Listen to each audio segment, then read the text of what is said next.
Baru-baru ini terjadi aksi pencurian kotak amal di Masjid Megoreski Patolasang, Kabupaten Goa. Rekamannya diunggah di akun Telegram @makassar_info pada Jumat 15 November 2024. Aksi pencurian ini diketahui berlangsung pada hari Kamis 14 November 2024 sekira pukul 9.40 pagi.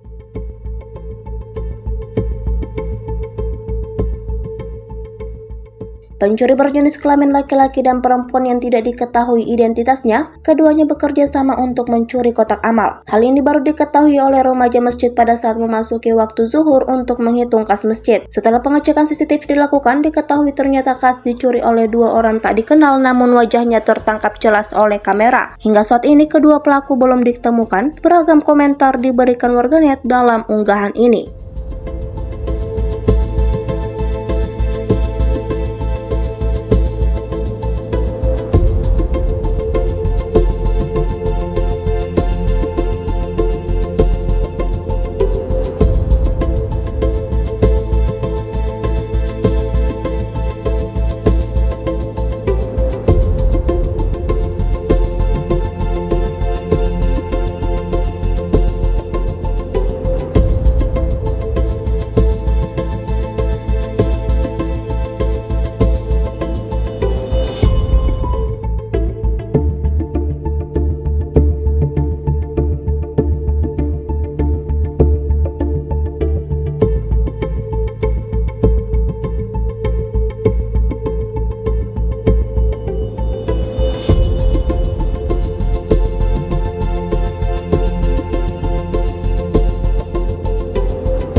Download Tribun X sekarang, menghadirkan lokal menjadi Indonesia.